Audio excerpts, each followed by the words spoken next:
মুখে দাঁড়িয়ে মাথায় টুপি গায়ে পাঞ্জাবি পরা এই লোকটি দেখে আপনি ভাবছেন হয়তো কোনো অজপাড়া গায়ের এক সাধারণ মৌলবী হবেন।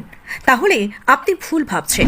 এই সাদাসিধা সরল মনের মানুষটি হলেন বর্তমান বিশ্বের চিকিৎসা বিজ্ঞানের প্যাথোলজি বিভাগের জনক তথা আমেরিকার শিকাগো বিশ্ববিদ্যালয়ের অধ্যাপক ডক্টর হোসাইন আল সত্তার।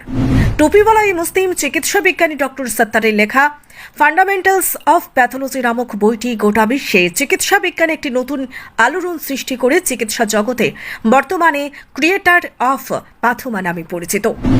ডক্টর সত্তার বিশ্বের মধ্যে এত বড় বিজ্ঞানী হয়েও তিনি দৈনন্দিন জীবনে ইসলামকে ভুলে যাননি। প্রিয় নবীর প্রতিটি আদর্শ সুন্নাত তিনি মেনে চলার চেষ্টা করেন। মনের ভেতরে বিন্দু মাত্র অহংকার নেই। তিনি এক সাক্ষাৎকারে বলেন, আমি আজ চিকিৎসা বিজ্ঞানের এত উঁচু জায়গায় পৌঁছেছি শুধুমাত্র আল্লাহর কোরআনকে অনুসরণ করে, কারণ পবিত্র কোরআনের সাথে সম্পূর্ণ বৈজ্ঞানিক জগতের একটি নিগুড় সম্পর্ক রয়েছে।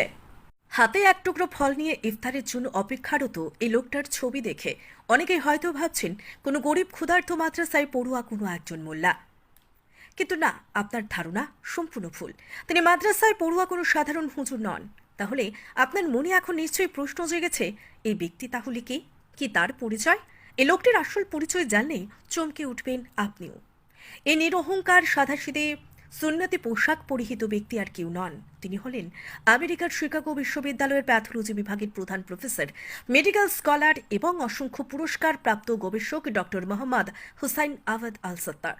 তিনি প্রত্যক্ষভাবে হাজার হাজার মেডিকেল ছাত্রছাত্রী, শিক্ষক আর পরোক্ষভাবে তার রচিত ফান্ডামেন্টালস অফ প্যাথোলজি নামক গ্রন্থের মাধ্যমে তিনি যেন বিশ্বের অন্যান্য চিকিৎসকদের শিক্ষক। ডক্টর সত্তার শিকাগো আইএলএ জন্মগ্রহণ করেন এবং সেখানেই তিনি বড় হয়ে উঠে শিক্ষা জীবন শুরু করেন। তিনি 1993 সালে শিকাগো ইউনিভার্সিটি থেকে অনার্স সহ জীববিজ্ঞানে স্নাতক ডিগ্রি অর্জন করেন এবং 2001 সালে শিকাগো বিশ্ববিদ্যালয়ের প্রেট জকার স্কুল অফ মেডিসিন থেকে এমডি ডিগ্রি অর্জন করেন। শিকাগো বিশ্ববিদ্যালয়ের প্যাথোলজি প্রোগ্রাম, যেখানে তিনি প্রশিক্ষণের শেষ বছরে প্রধান বাসিন্দা হিসেবে নিযুক্ত হন। ডক্টর সত্তার বর্তমানে শিকাগো বিশ্ববিদ্যালয়ের প্যাথোলজির একজন সহকারী অধ্যাপক, যেখানে তিনি স্তন প্যাথোলজিতে বিশেষীকরণের সাথে একজন পূর্ণ সময়ের একাডেমিক সার্জিক্যাল প্যাথোলজিস্ট হিসেবে কাজ করেন। একজন সক্রিয় শিক্ষাবিদ, ডক্টর সত্তার বেশ কয়েকটি প্রকাশিত গবেষণা নিবন্ধ এবং বিমূর্ত রচনা করেছেন। রবিন্স বেসিক প্যাথোলজির আসন্ন সংস্করণে মহিলা প্রজনন এবং স্তন অধ্যায় রচনা করেছেন। ব্যস্ত সময়সূচি থাকা সত্ত্বেও ডক্টর সত্তারের নেশা চিকিৎসা শিক্ষা। তিনি আনুষ্ঠানিকভাবে প্রিটস্কারের সমন্বিত প্যাথোফিজিওলজি এবং থেরাপিউটিক্স কোর্সের সহযোগী পরিচালক হিসেবে কাজ করেন, যা তাকে নিয়মিত বক্তৃতা করতে, ইন্টারেক্ট করতে এবং দ্বিতীয় বর্ষের মেডিকেল শিক্ষার্থীদের সাথে পর্যালোচনা সেশন রাখতে দেয়। উপরন্তু তিনি স্বাধীনভাবে কিন্তু অন্তত জনপ্রিয় মাসব্যাপী প্যাথোলজি পর্যালোচনা কোর্স তৈরি করেছেন, যা তিনি শিকাগো বিশ্ববিদ্যালয়ে পড়ান। কোর্সটি প্যাথোলজির মৌলিক নীতিগুলোর সাথে প্রাক ক্লিনিক্যাল বছরগুলোর মূল ধারণাগুলিকে একীভূত করে।